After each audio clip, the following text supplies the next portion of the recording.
Homage to my Guru, protector Manjushri, who holds to his heart a scriptural text and father. God is seeing all things as they are. Wisdom shines forth like the sun. Unclouded by the two obscurations, who teaches in 60 ways, with the loving compassion of a parent for her only child. All wanderers caught in the prison of samsara, confused in the darkness of their ignorance, overwhelmed by suffering. You whose dragon thunder-like brought the nation of Dharma, rouses us from the stupor of our afflictions and frees us from the iron chains of our karma, who wields the sword of wisdom, hewing down suffering where its rods appear, clearing the darkness of ignorance. You whose princely body is adorned with 112 marks of a Buddha, you completed the stages achieving the highest perfection of a bodhisattva who has been pure from the beginning. I bow down to you, O Manjushri. Hold on.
With the brilliance of your wisdom, oh, compassionate one, illuminate the darkness enclosing my mind, awaken my intelligence and wisdom, so that I may gain insight into Buddha's words and the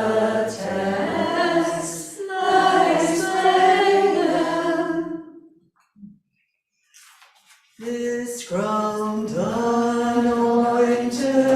with perfume, flowers strewn Mount Meru, foreland, sun and moon, imagined as a Buddha land and offered to you. May all beings enjoy this pure land. Venerable holy gurus, in the space of your truth body, from billowing clouds of your wisdom and love, let fall the rain of the profound and extensive Dharma, in whatever form is suitable for subduing sentient beings. Idam Guru Ratna Mandala Kandirya Tayane. I take refuge until I have awakened in the Buddhas, the Dharma, and the Sangha. By the merit I create by listening to the Dharma, I will attain Buddhahood in order to benefit all sentient beings. I take refuge until I have awakened in the Buddhas, the Dharma, and the Sangha. By the merit I create by listening to the Dharma, I will attain Buddhahood in order to benefit all sentient beings. I take refuge until I have awakened in the Buddhas, the Dharma, and the Sangha. By the merit I create by listening to the Dharma, I will attain Buddhahood in order to benefit all sentient beings.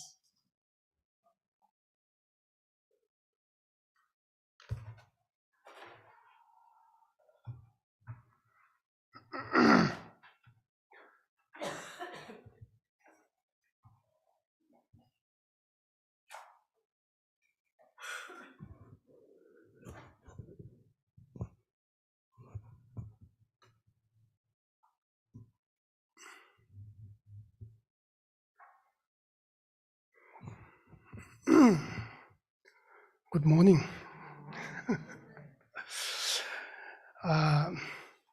Today I'm talking on the morality, okay, how morality is important, okay. So the last few days we were talking about the importance of ethics or morality, okay. So just remind us, just to remind us that how the keeping morality as pure as we can is important. Yeah. I'm going to, reverse a little bit some of the verses that are very, helpful to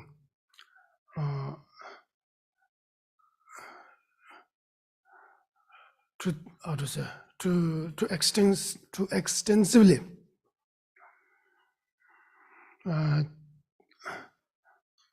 reflect on. Okay, so the last 4 verses. Okay, I don't have here English. Okay, it's okay. Jimbe 4 verses. Through Jimbe Longzhu, this means generosity gives rise to enjoyment of resources, or the resources that would be, I think, okay, how to say, available, okay, available.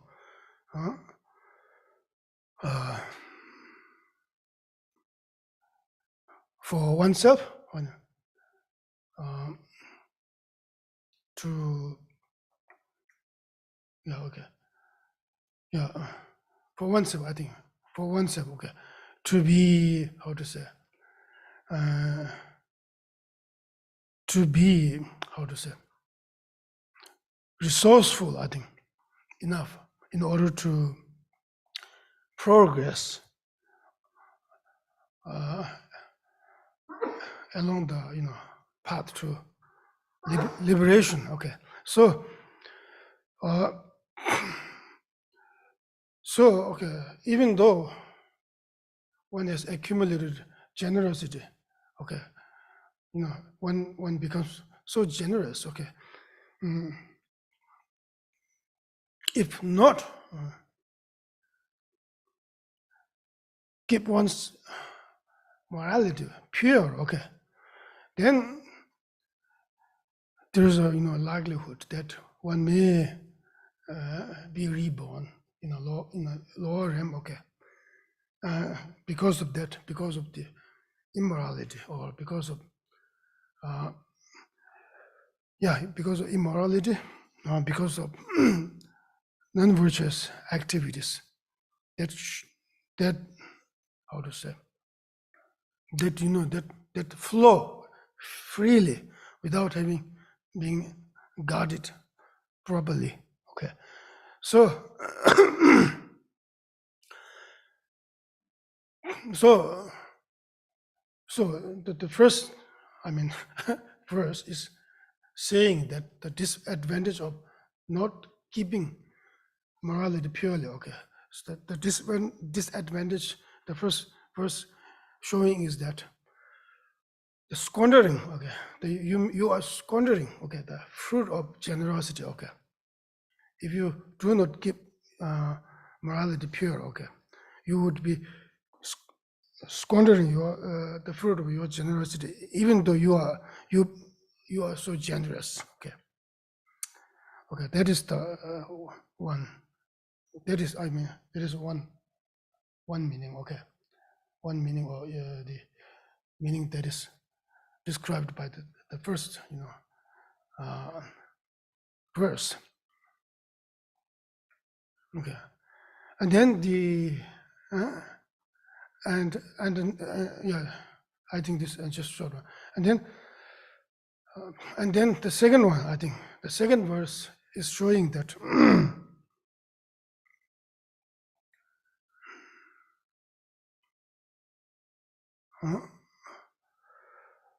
second verse, I think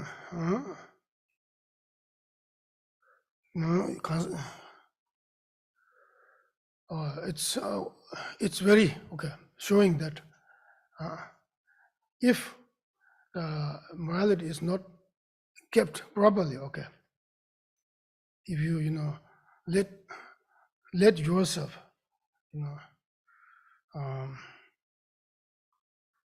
act without conscientiousness, without I think conscientiousness, and also the mindfulness, awareness, mindfulness, and conscientiousness. Then if you let yourself engage in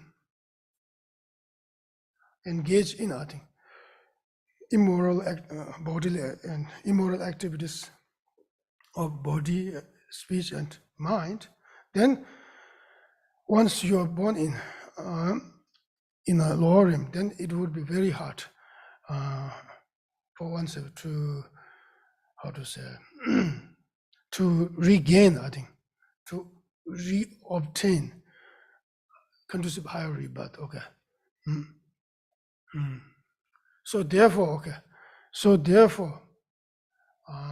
the morality is very important, crucially important for ourselves. In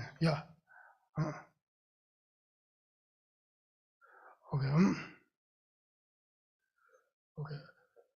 Okay. So this is the, I think that the second verse. Okay. So now the third verse is conveying that since given that I think conveying that conveys that uh, uh, okay conveys I think that I think uh, if I think uh, uh, if I mean due to I think due to not guarding okay one's senses properly okay there's probability okay it is the main how to say sort of door I think through which opens okay one into the how to say the lower realms okay so therefore I think therefore okay the Buddha Shakyamuni when Buddha Shakyamuni was teaching okay he first I think taught generosity prior to morality I think okay okay prior to teaching morality I think because okay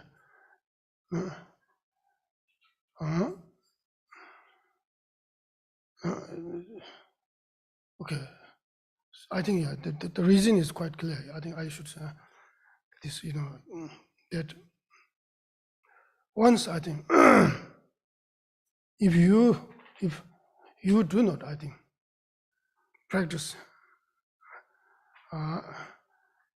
morality okay and then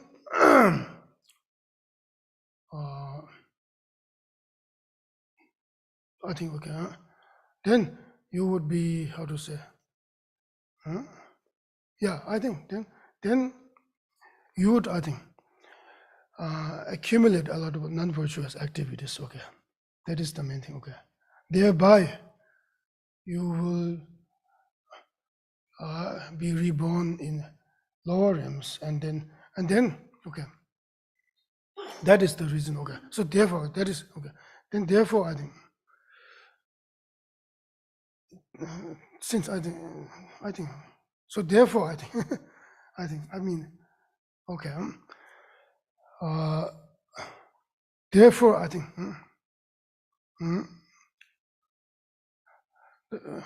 when it comes to Buddha teaching he first taught generosity okay prior to teaching morality okay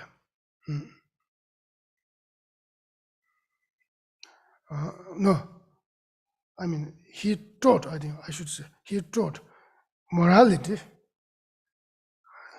right after I think teaching right after teaching generosity okay so okay the Buddha taught ethics or morality after generosity okay after giving teaching on generosity okay the reason the underlying reason is that if one does not guard one's six senses properly okay one may accumulate a lot of bodily and non-virtuous activities as well as the non-virtuous activities of speech and mind okay so thereby okay one may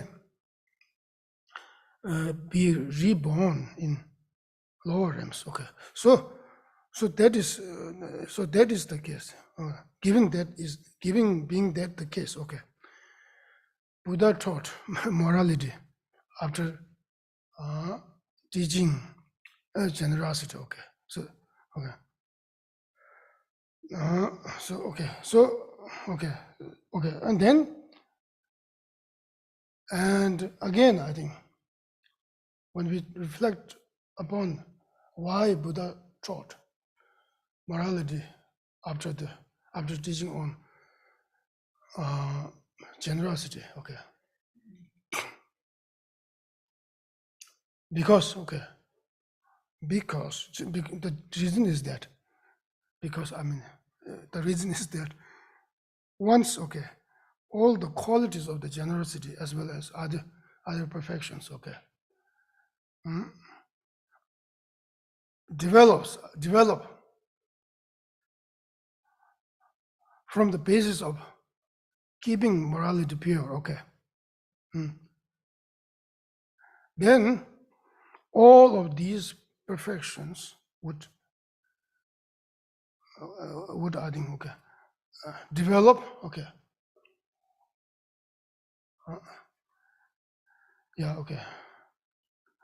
up to the Buddhahood, I think. So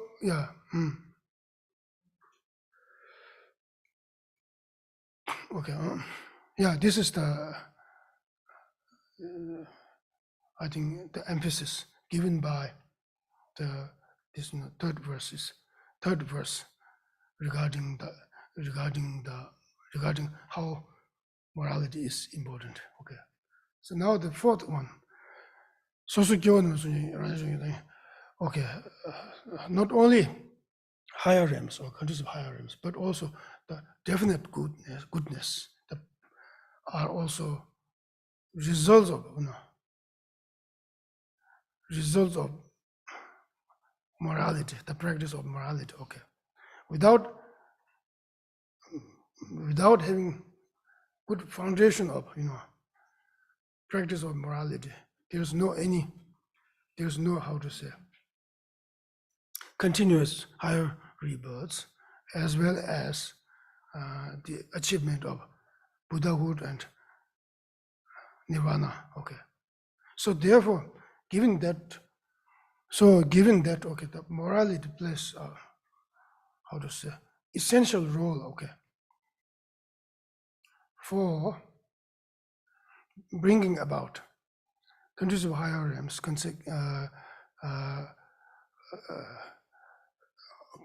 life after life, as well as the complementing, I think, the other perfections, other five perfections. Okay. I think okay. And other five perfections, and also I think okay. I think it's okay. So I mean, five perfections. Okay, morality is how to say prioritized. The practice of morality is so prioritized here in this chapter. Okay.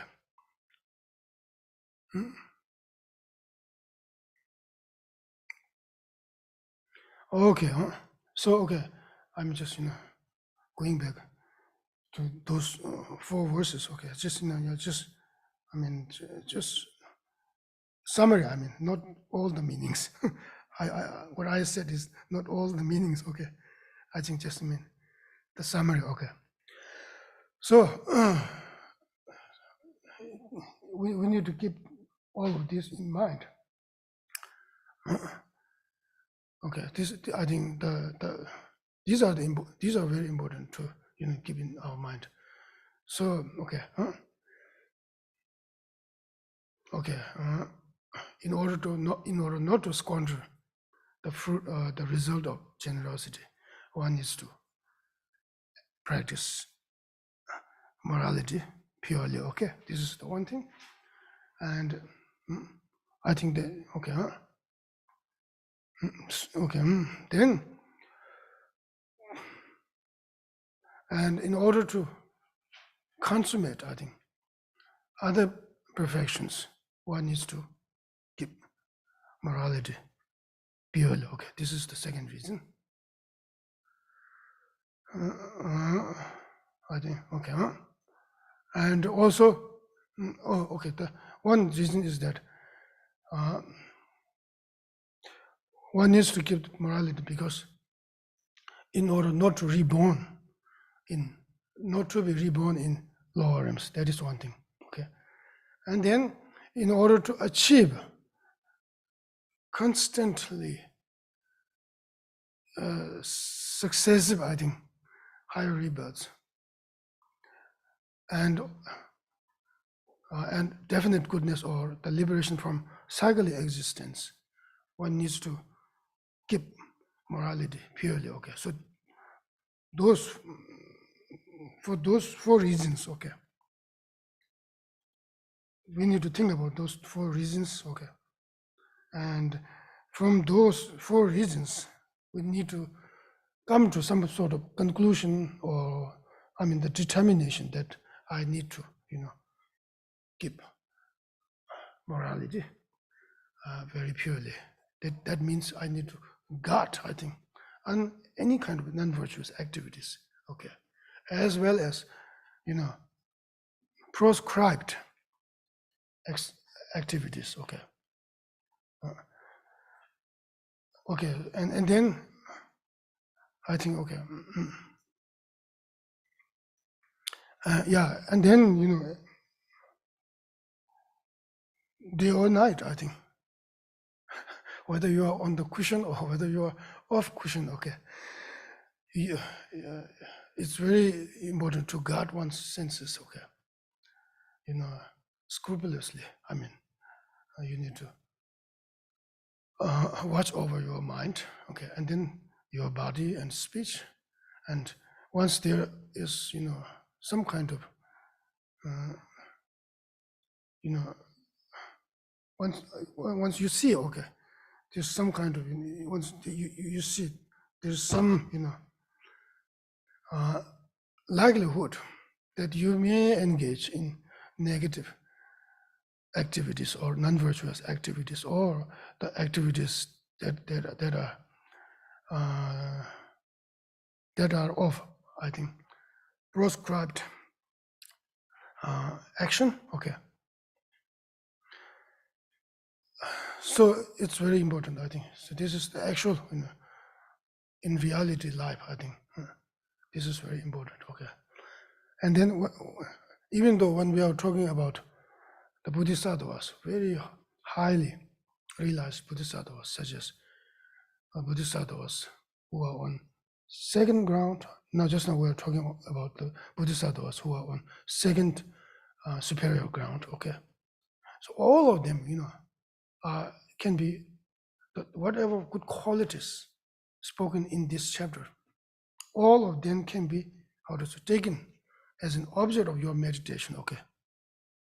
And so all of them can be, utilized in terms of strengthening and developing your own practice, okay. So therefore, I think entering the middle way is instruction, okay, not just philosophical text, just instruction in its entirety, I mean, okay. So this is very important, I think. Just saying something, just talking about something, some kind of phenomena, okay. It's not that, it is not that,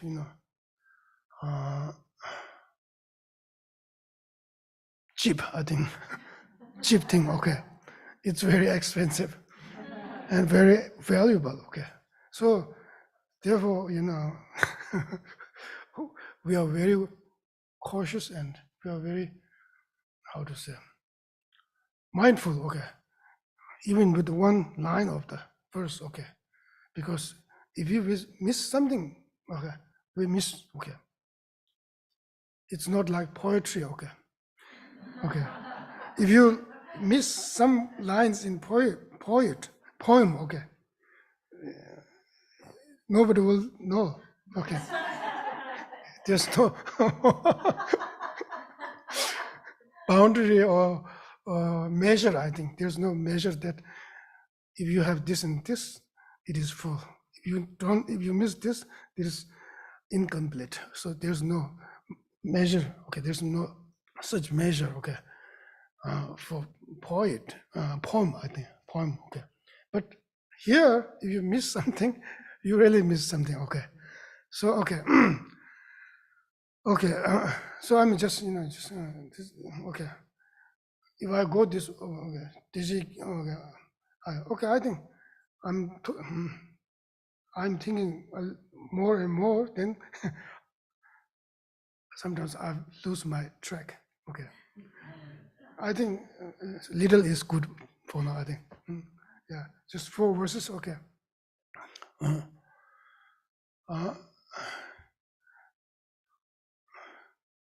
Okay.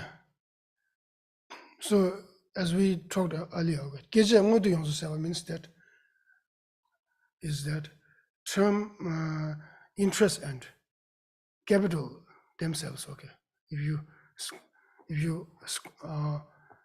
how to say, exhaust all of these interests as well as capital, then there's no left over for you to, how to say, use, okay, for you to enjoy, okay.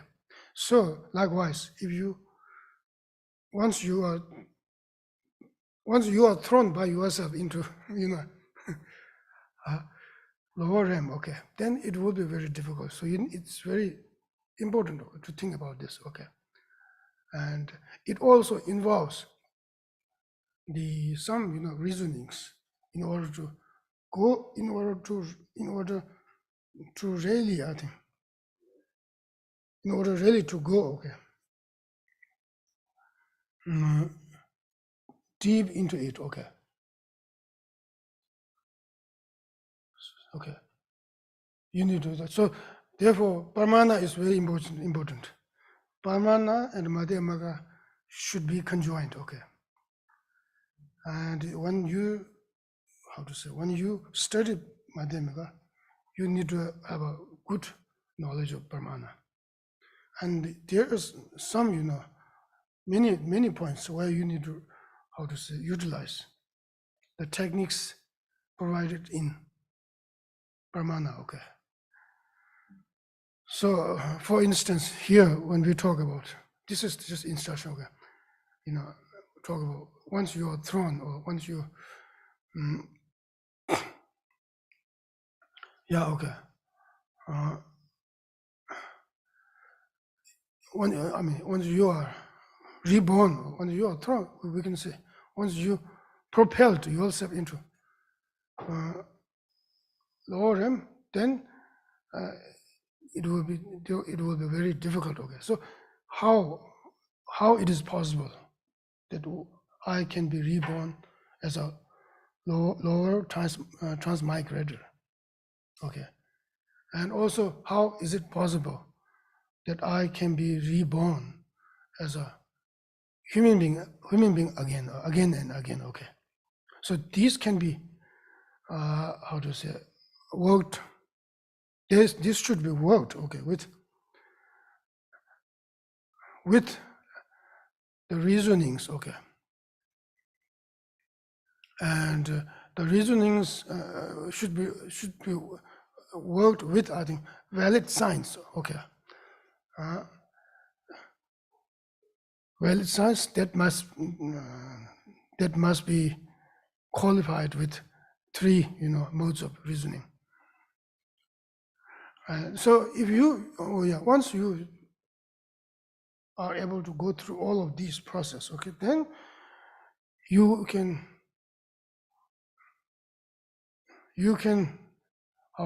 ascertain, I think, the content of such instructions, like I said earlier, okay, if you do not guard your 6 senses properly and let yourself, indulge in all sorts of negative activities, then there's a possibility that you would be reborn as a hell ram, a hell being, hungry ghost, and as well as animal. So you need to build up, unshakable conviction for this. In order to build up unshakable conviction, you need to rely on valid reasoning instead of just imagining, instead of working imaginatively. Instead of merely working imaginatively.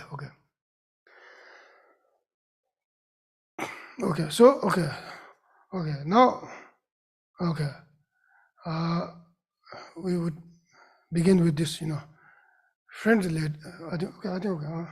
Friend letter 2 says, I think, page number 125. The friend letter 2 says, pray, cultivate morality that is undamaged. Not low in esteem, unadulterated, and untainted. Like the earth that supports everything, both moving and stationary, morality is taught to be the basis supporting all qualities. This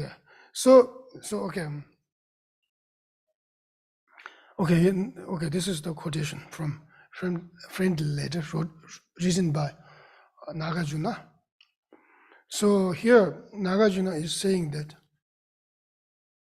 Nagarjuna is instructing us, I think, that we need to cultivate, I think, our morality, which is qualified by, I think, undamaged, not low in esteem, unadulterated, or also untainted. Four attributes here. Morality, which is qualified by 4 attributes, must be practiced. If you practice your morality, which is qualified by 4 attributes, what would happen is that it will serve as a very potential, very powerful basis, to support all good qualities, such as concentration, and as well as wisdom.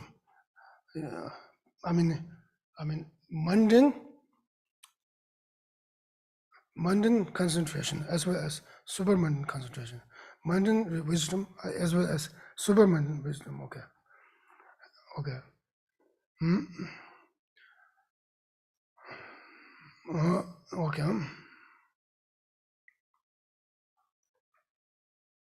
The most training in morality has been stated to be most important. Most in original the text, very important, I think.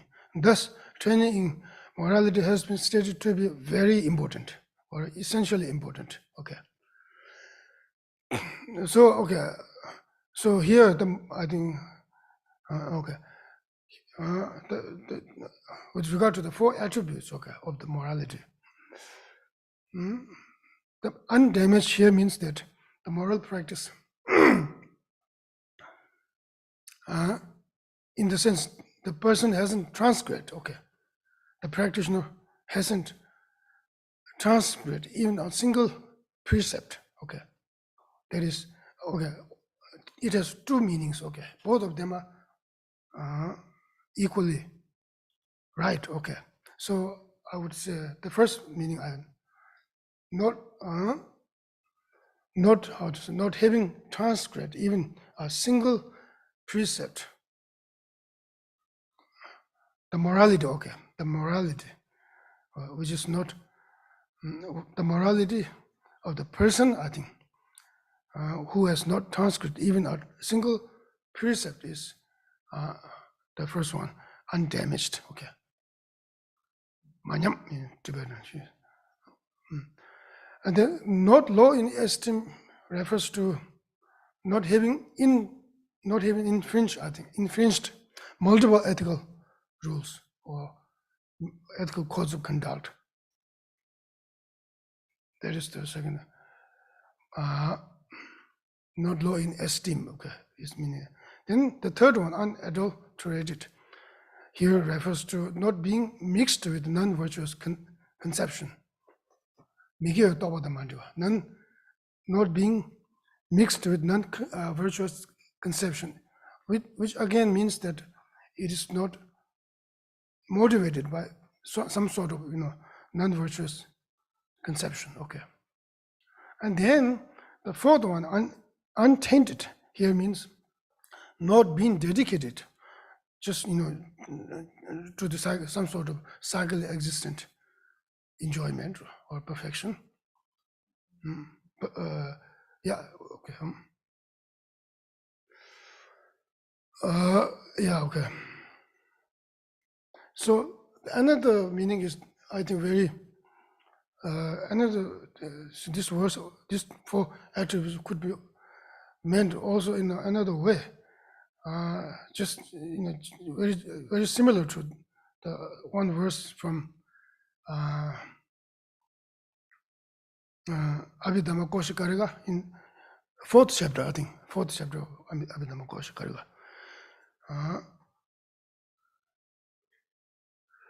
There are only 2 lines, I think. 2 lines, okay. That means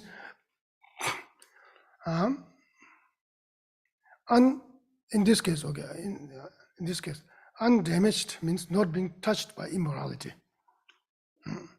Immorality. In this case, immorality refers to non-virtuous activity, okay. Undamaged by, or undamaged means not being touched or not being infused by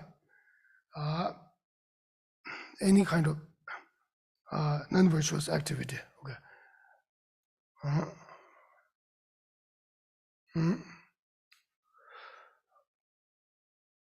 Okay. Now, not low in esteem here means not being infused, okay, or untouched by afflictive emotion.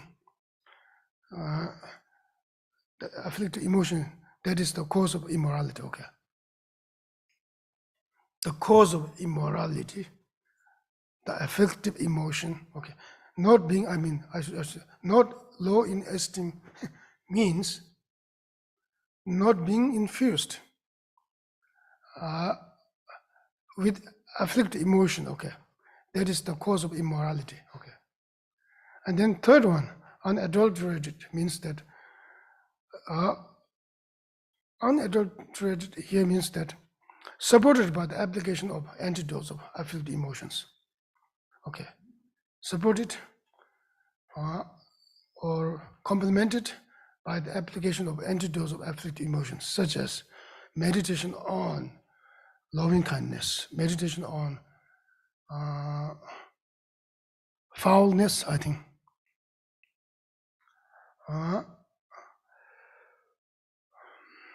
Yeah, and meditation on emptiness, of course. So there are many antidote meditation, okay. So supported by such meditations, okay. Then the fourth one, untainted here means, untainted means it is supported by aspiration to achieve liberation from cycle existence. Untainted means supported, or it is conjoined by aspiration, genuine aspiration to achieve liberation from cycle existence, rather than being conjoined by aspiration to achieve some sort of, samsaric pleasure. Okay, so these are, I think, these are the 4 attributes. Okay, so if one practice one's morality, that is qualified by those 4 attributes, then it would lead oneself to achieve, I think, all good qualities that belonging to mundane and super mundane uh, uh, phenomena. Okay.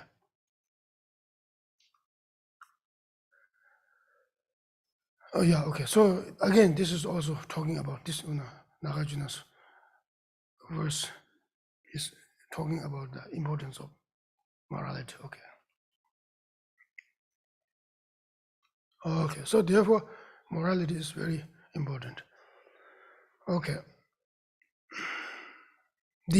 Okay, I'm going to read Tsongkhapa's commentary. These statements above have been made in the context of the second ground, but in terms of actual practice, even bodhisattvas on the beginner's stage need to engage in the practice of morality. Yeah, these statements above have been made in the context of, okay, second ground, okay. But in terms of actual practice, even bodhisattvas on the beginner's stage need to engage in the practice of morality. Okay. One must, for instance, contemplate the crucial ethic of applying restraint against the 10 non-virtuous, guarding even against motives that give rise to them, just as stated in the lines above.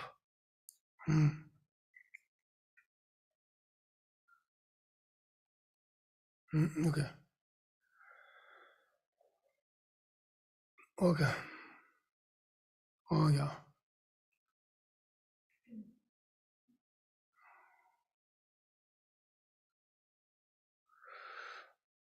No. Wealth, I think, wealth through generosity is found up to the cause is none other than morality. Yeah, I said earlier it is 4 verses. Okay, 4 verses. Wealth through generosity is found up to the cause is none other than morality. And every time one trains in morality, one must do so on the basis of being sustained by the wisdom that realizes things without objectifying them. Realizes things without objectifying. I think, yeah, I think it simply means wisdom that realizes inherent existence of phenomena. Okay. Okay. And I think, okay.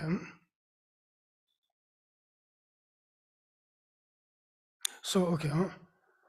That means if you associate your other perfections with wisdom realizing emptiness of inherent existence, then your practice turns into, very, how to say, powerful cause to achieve both of kayas, Dhammakaya and Rupakaya.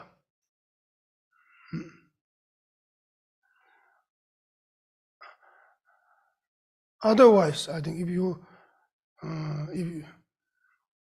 you do not associate your other practices with wisdom, understanding emptiness of inherent existence, then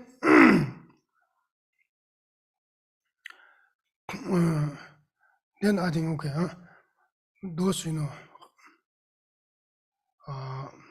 other practices would not become, how to say, not enough. I think not very, very, not become a cause with very strength. I think strengthful cause. Okay, I think, or yeah, some kind of forceful maybe, or very active cause. Okay. So yeah, okay. Because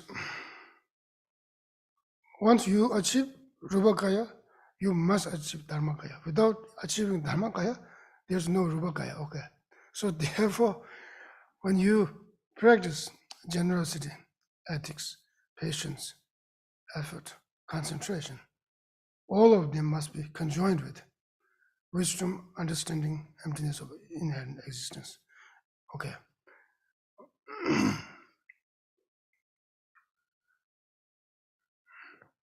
Okay. Okay. So this is, just when you are accumulating some sort of, some sort of causes for achieving Buddhahood. Okay. You are accumulating equally. Okay. You are accumulating. Okay. Accumulating equally, I think, causes for Dharmakaya as well as Rupakaya. Okay. Oh yeah. Okay. I think.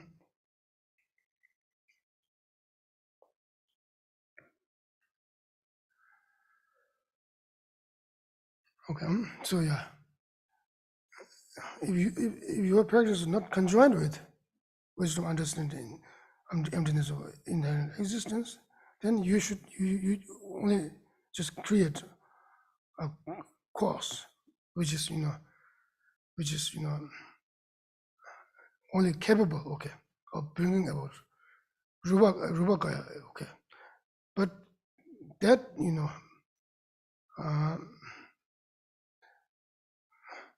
yeah, okay. But that is not sufficient, because in order to achieve Rupakaya, okay, you need to achieve Dharmakaya, okay. So without having achieved Dharmakaya, there's no achievement of Rupakaya. So for that very reason, okay, even though you do practice of generosity, ethics, and so on and so forth, if they are not conjoined with wisdom, understanding, the emptiness of inherent existence, okay, they will not become very, how to say, sufficient enough, okay, to be more sufficient enough, I think, sufficiently powerful, I think, to progress, I think, to proceed, I think, along the path. But technically saying, okay, yes, this is a course, okay. Even, even just, just thinking about Buddhas and Bodhisattvas, seeing them just, ideally, okay. Just seeing Bodhisattva and Buddhas and Bodhisattvas, the image, I would say, image of Buddhas and Bodhisattvas is also a cause, okay. So there are many, many causes. In terms of causes for Buddhahood, there are many, many, okay. Even who are not even ruthless people, or just animals who have no any sense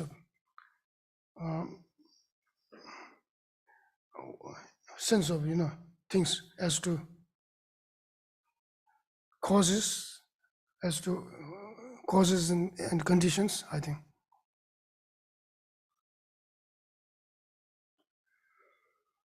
Okay, they also can accidentally, I think, generate some sort of Buddha causes of Buddha, okay. And not only that, but also naturally, all sentient beings retain some sort of causes for Buddhahood, because they all of them possess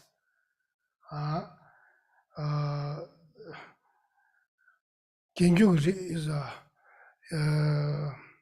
I think it's a compounded lineage of Buddha.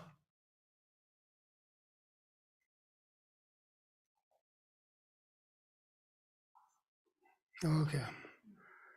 So okay, yeah, okay. Now in addition, I think mere intellectual understanding and familiarization on a few occasions will get one nowhere. One must contemplate these points on a sustained and regular basis. Okay, this is very important instruction for all of us, I think.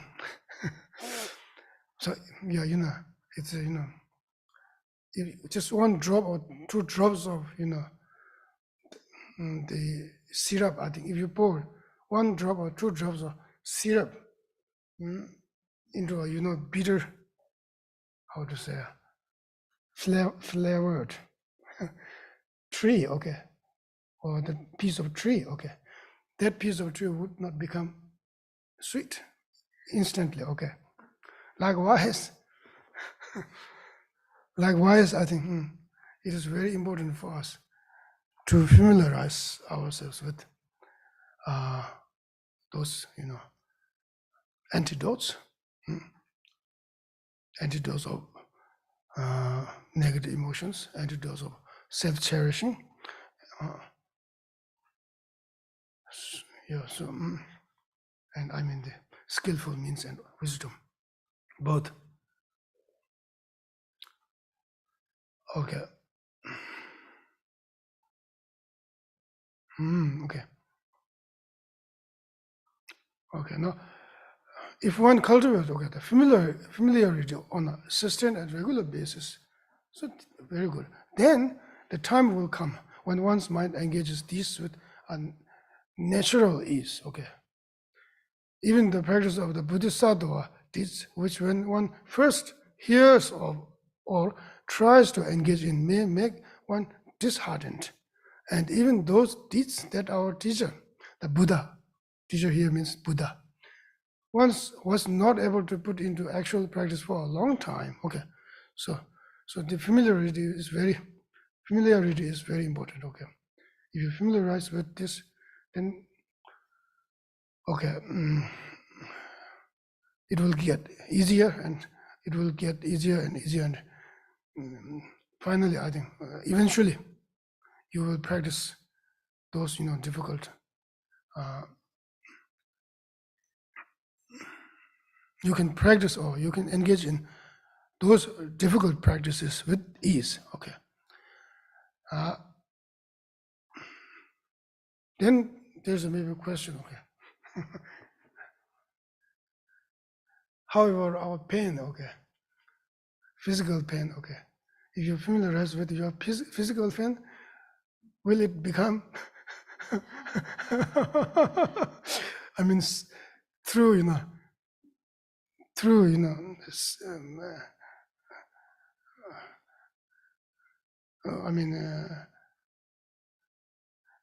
in sustained, on a sustained and regular basis. I mean, on a sustained and regular basis, if you familiarize yourself with your physical pain, will it get lesser and lesser, and eventually you will experience it with natural ease? I don't think so. No. But physical pain is there. Okay. Physical pain is that it is talking about. It only talks about. It is only talking about mind. How do you deal with all those sorts of problems with your own mind? Your own mind will become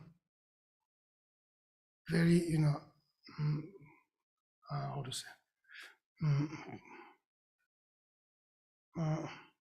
We will be able to withstand. I mean, your own mind will be able to withstand all sorts of problems. That is the meaning. Okay, not with regard to the sensorial consciousness, but only regard with. It is talking in terms of mental consciousness, rather than talking about in terms of sensorial consciousnesses. So sensorial consciousnesses are empowered by sense faculties. Okay, so therefore there's no talking, even though you, how to say, experience is on a sustained and regular basis, it will not go away. Okay, but your mind, okay, the mind is so powerful. Mind, how to say, overpowers your sensorial consciousness. Okay, so therefore, it the sensorial, the pain of the physical pain eventually would become, I think, would become appearing as, I mean, less severe on me. Okay. So that is very important. Okay. It all things, had to be done with it. How your mind related to it. Okay. Yeah, all experiences. Okay. All experiences, I mean.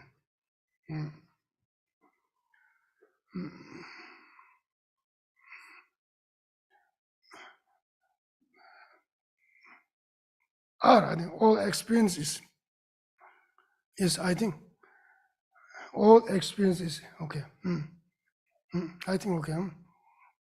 Whether the severity of the experience, the level of severity of the experience. Okay, I mean, so I mean, the mind has, I think, the mind has some the potential. I mean, okay, potential to overpower, I think, the severity of the physical pain. Okay. Yeah, I'm saying this. Okay.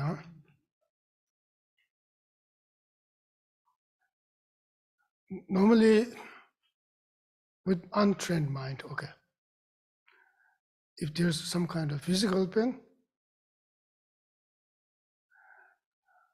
then they would, react to it with all different sorts of ways, I think. Okay. Even among them, there are, levels of severities. If you are more, how to say, if you are more, how to say, if your self-grasping is more intense, then the physical pain would become, I think, okay, more, how to say, intense. And if you are, trained with seeing things that they are not inherently existent, okay, and not only you have the understanding of it, but also you are familiarized with it, this, okay, then when you deal with physical pain, even, I mean, okay, when you deal with physical pain, and then you can also reflect upon the emptiness of the pain itself, and also you can also reflect upon the physical pain as existent,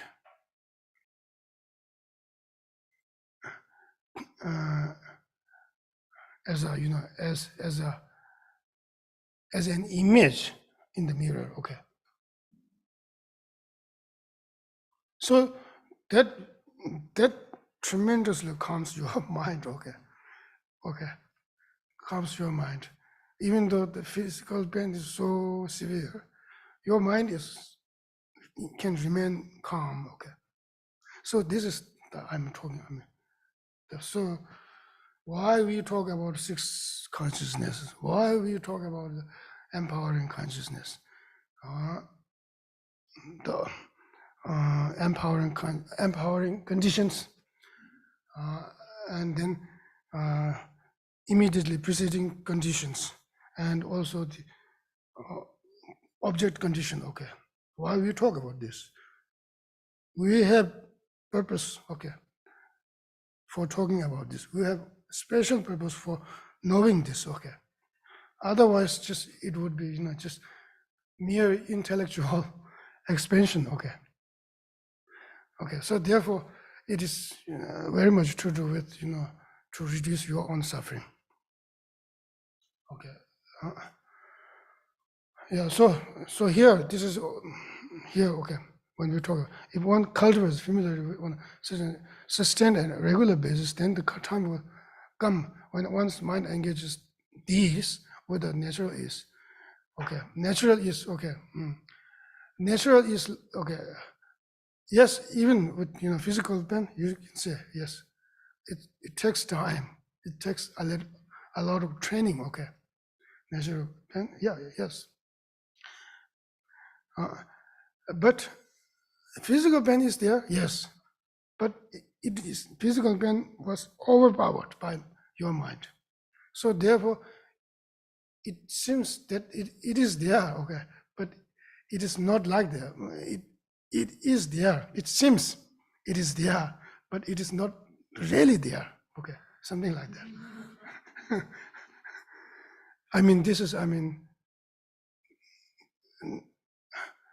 I'm talking from the perspective of the reaction or response that is given, that comes from the trainees who have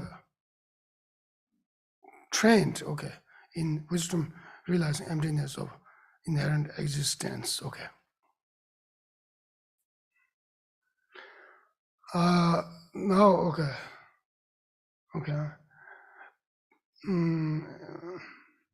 And then, okay, yeah, this is very good. So therefore, familiarity is very important, okay. Okay, we should not be disheartened in the first place, okay. We should, how to say, increase our hope, okay, because we have our Buddha nature from the beginningless time. Okay, so, and not only that, but also all the causes and conditions are, conditions, conducive conditions are there to, how to say, to fulfill, okay, our wishes, such as continuous higher rebirths, consecutive higher rebirths, as well as for liberation from psychedelic existence, okay, omniscience also. Okay,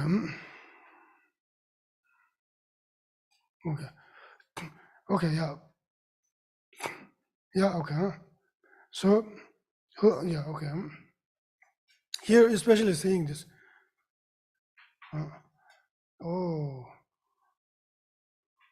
Cutting of my own, body is just, unthinkable for me. Cutting of my own body just to give somebody else is just unthinkable. Okay, at this at this situation, or right now, so as you, familiarize with, compassion, loving kindness, and as well as the wisdom, realizing emptiness of inherent existence of phenomena, there will be, time, okay, when you are, how to say, you are, how to say, wholeheartedly, I think, generous, even, even with, giving away your own parts of body to benefit someone else, okay. With pleasure, that mean with pleasure or with ease, okay. So that will,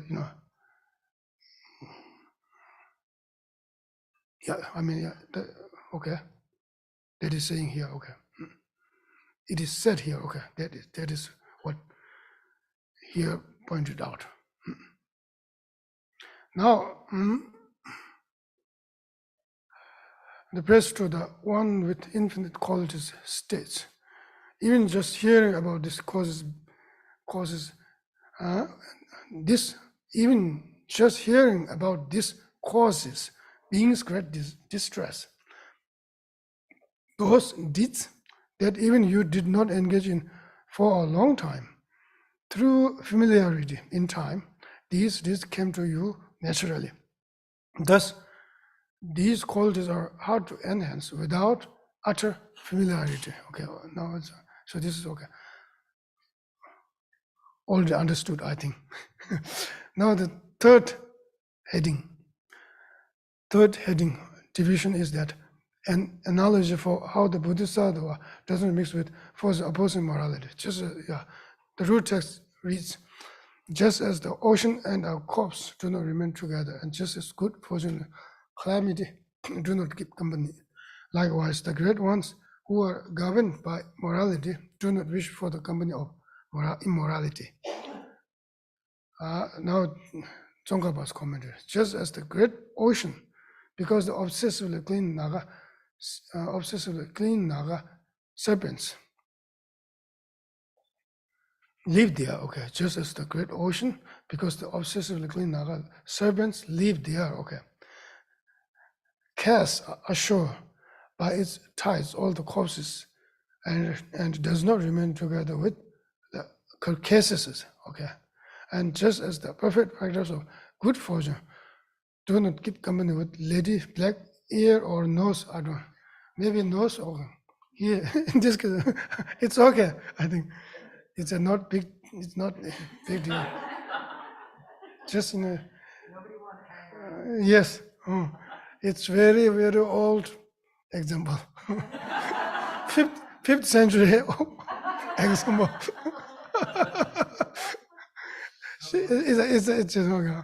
Likewise, the great ones of the second ground who are governed by thoroughly pure morality do not wish for the company of immorality. Okay, so this above reference does not contradict the statement in commentary on the 400 stanzas that where Lady Auspiciousness lives, without doubt, Lady Black-eared Kalakana can be as well. Okay, so there the statement refers to, okay, there in that case, statement refers to two individuals, sentient beings, human beings, okay, who bear those names. But in this case, Lady Black-eared just means a term for misfortune. It's not a being, even a being, just, name for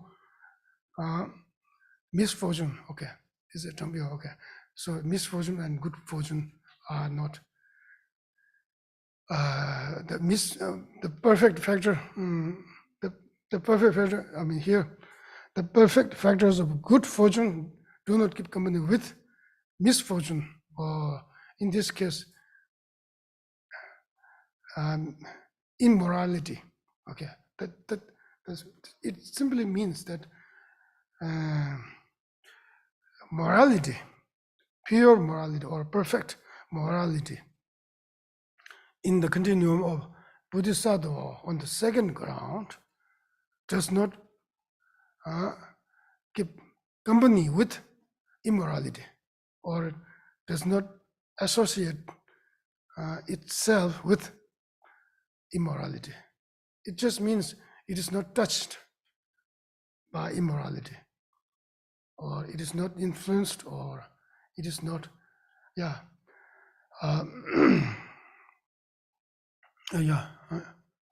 infused with immorality. Okay, not infected by immorality. Yes. But now the divisions of, I think, the divisions of the perfection morality.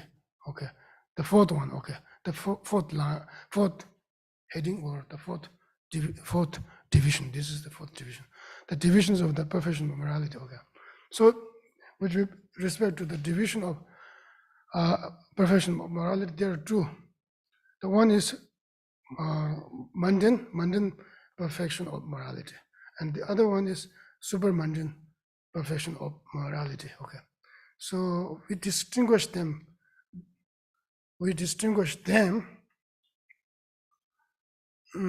Either having, I think, either having been conjoined with wisdom directly realizing emptiness of inherent existence, or not. Okay.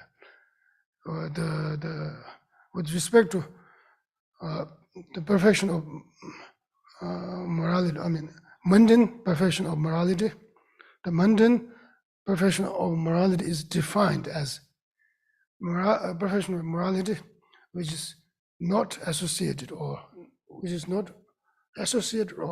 complemented by wisdom directly realizing emptiness of inherent existence, whereas the perfection of supermundane perfection of morality is defined as perfection of morality which is conjoined with wisdom directly realizing emptiness of inherent existence. Okay, so this is the meaning of this verse. Who relinquishes what and in relation to whom? When any of these three is objectified, such morality is described as mundane perfection. Free of attachment to these three is supermundane. Okay, this is the root text, one verse. When someone is incapable of seizing the seed of objectifying the three as real, okay, real, this is real, in the original text, true, Dember means truly. True and truly has several different connotations in Tibetan. Truly and true. We can say this is a true book. Yes, this is a true. This is a book. This is a book. But we cannot say this is truly a book. But in linguistically speaking, there shouldn't be difference. Okay. But I think there is difference. There is truly means inherently existing on its own accord.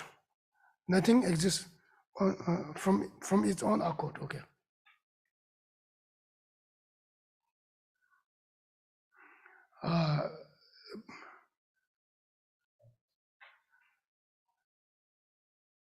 Okay. So here the meaning 3S real person, 3S truly being the person who truly, I think I will read this first. When someone is incapable of seizing the seed of objectifying the three, okay, as really the person, I think, three as being, or I should put being here maybe, objectifying the three as being truly the person who relinquishes what objects of abandonment he relinquishes, and in relation to which sentient beings he relinquishes. Such morality is described as mundane perfection. Okay, see here three, wholesome, threefold, okay, threefold of objects, threefold of phenomena here. Threefold of phenomena here is that the person who is practicing morality is one, and when practicing morality, you are abstaining some kind of a harmful activities. So therefore, some harmful activities, I can say some harmful activities. So that certain harmful activities is the second one, okay. object that is to be abandoned. Okay. Then the third one is to which sentient beings. Okay. The sentient beings. Okay. For instance, harmful activities towards all sentient beings. Okay. All sentient beings. I mean, so in this case, sentient beings refers to all sentient beings. Okay. So therefore, these two, the agent, okay, who, the practitioner, okay, who is the practitioner, okay, and then the object to be relinquished is harmful activities, okay, harmful activities, the practitioner himself, harmful activities, and then the sentient beings, okay, all of these are seen as all of these are seen as not truly existing, I think, okay, not truly existent, I think. Okay.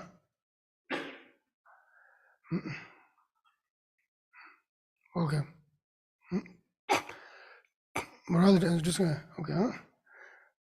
If the okay now, Professor, if the very morality is free of attachment to these, okay, now I think okay, I think I'm saying this, okay, these three phenomena is there, okay. Then seeing, okay, these three phenomena, I think maybe I should say directly, I think in this case, directly realizing all these three phenomena as absent of, I think, inherently existent, inherent existence, I think, absent of inherently existent phenomena, okay. Okay, so okay, so if this perfection of generosity is conjoined with such wisdom, okay, the wisdom really realizing all three phenomena as inherently existent, then that particular perfection of generosity becomes supermundane perfection of generosity. Okay, that is what that is the meaning here. Okay, if that very morality is free of attachment to these three spheres in the form of perceiving them as real, that is to say, it is sustained by uncontaminated. Okay, here uncontaminated wisdom, stainless wisdom, uncontaminated wisdom. That simply means wisdom directly realizing emptiness. Okay, there's no conception. Okay, there's no conception, there's no process of conception here in this case. Uncontaminated wisdom realizing them as not perceivable means that not perceivable as inherently existent. Okay, it is supermundane perfection. Hence, by this distinction, morality is twofold, I think. Okay, now I think the fifth division, a conclusion stating the qualities of the ground. This Bodhisattva born of the radiant moon of morality, who is not of silently existence, yet is its glory, the stainless who, like moonlight on an autumn night, removes the pain from the minds of sentient beings. Okay, one verse. Okay, this is the 10th verse. Okay, now Tsongkhapa's commentary. Just as moonlight on an autumn night is,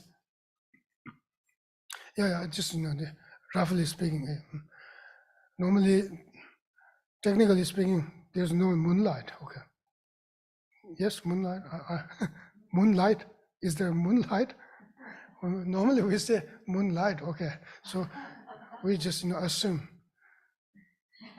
it in a normal way of saying, okay. Just moonlight is just, I mean, how to say, not us.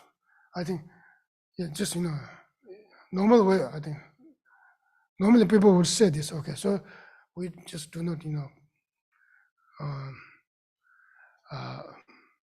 argue against this. Just this just it's not a concerning. It is not a concern. Okay, so therefore, just leave it here. Just as you say, normally we would say, just as a moonlight on autumn night, you say normally, is free of obscuring tints and helps relieve people's agony of heat. Likewise, okay, this Bodhisattva, born of the radiant moon of morality, the second ground, which is free of the stains of immorality, the one who bears its name, the stainless, who is true to its meaning, he too removes the pain engendered by immorality from the minds of sentient beings, okay. From the mind of sentient beings. As this Bodhisattva on the second ground does not belong to the class of those who revolve in the cycle of existence, he is not of cyclic existence, yet he is its glory. Okay, so this, I think, we need to understand it.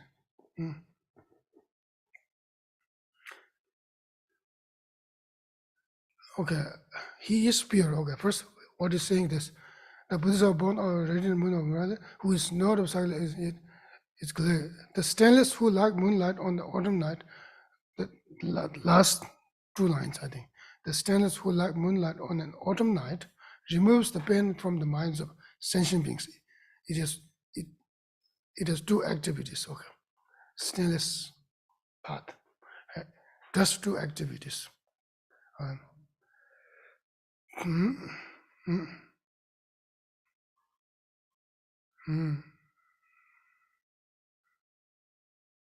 The one is this, it is free from obscuring tints and obscuring tints. It is free, okay. That particular, stainless path, the second superior ground, is free of obscuring tints, okay. I mean, two attributes, I would say. It is free of obscuring tints is one attribute, okay, of stainless. The stainless, I mean, and then the other attribute is that it has quality, okay, which helps relieve people's agony here, okay, or sentient beings' agony of heat would be better. Sentient beings' agony of heat. Not only people, sentient beings' agony of heat. Okay, so this is just the meaning, okay. Now, with respect to the first two lines, okay, that Bodhisattva born of radiant moon, who is not of cyclic existence, yet is its glory, okay. Now, that means he is not revolve, okay. That means he is not under the influence of negative emotions, okay.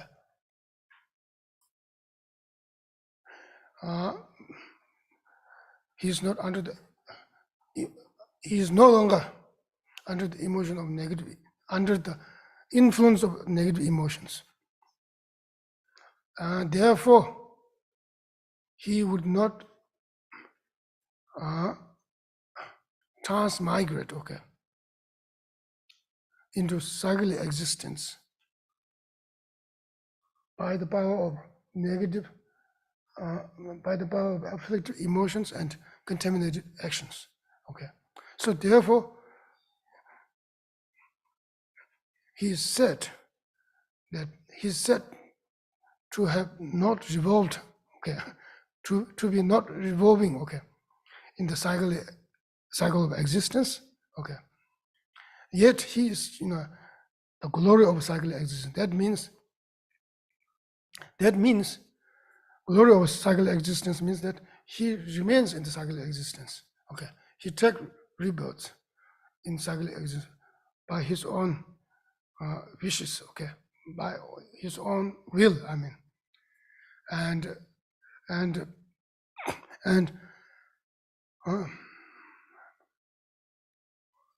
Sivapel in Tibetan. Okay, Sivapel is glory of cyclic existence. I think. Okay,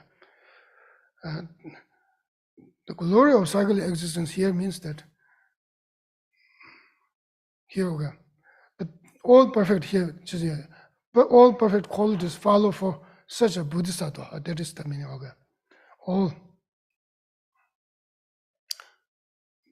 because he has possessed, or he possessed, in other words, he possessed all perfect qualities. Means that all perfect qualities mean that is, I think, perfect qualities that is belong. Oh yeah.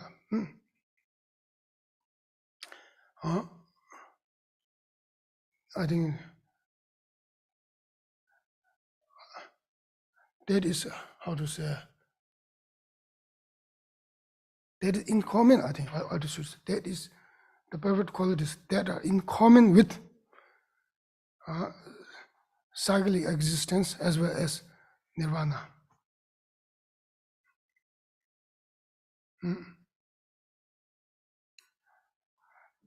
Okay.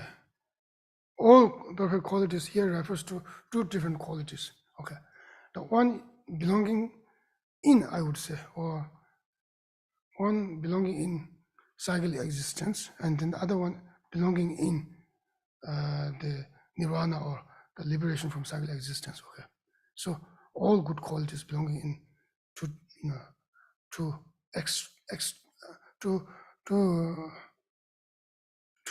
not extremes, two opposites. Okay, two opposites would be better. Two opposites.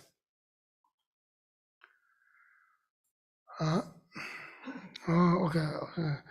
Through the power of his aspiration and prayer. Okay, now here, this is because all perfect qualities follow for all, because all perfect qualities follow for such a bodhisattva, and because he has attained through the power of his aspiration and prayers aimed for all sentient beings, the excellent causes of becoming a universal ruler reigning over the four continents. Okay, this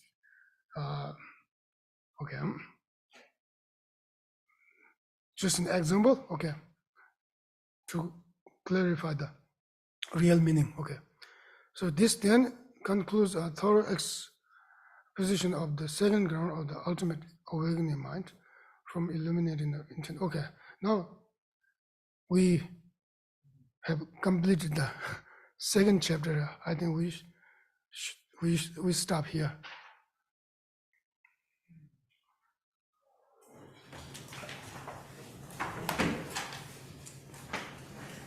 May the spiritual teachers who lead me on the sacred path, and all spiritual friends who practice it, have long life. May I pacify completely all outer and inner hindrances.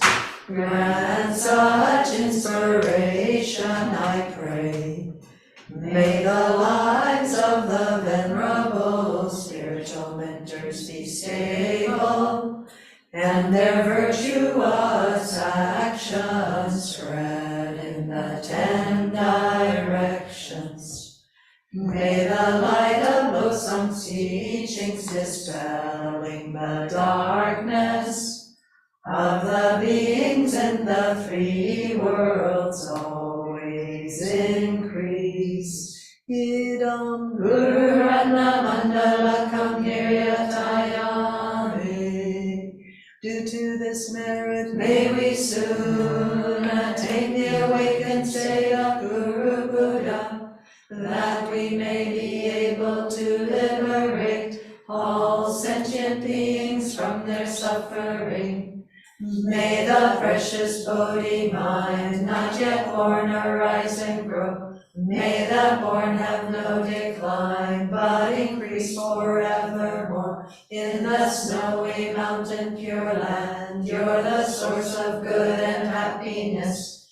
Powerful Tenzing Gyatso Chenrezig, may you stay until samsara ends.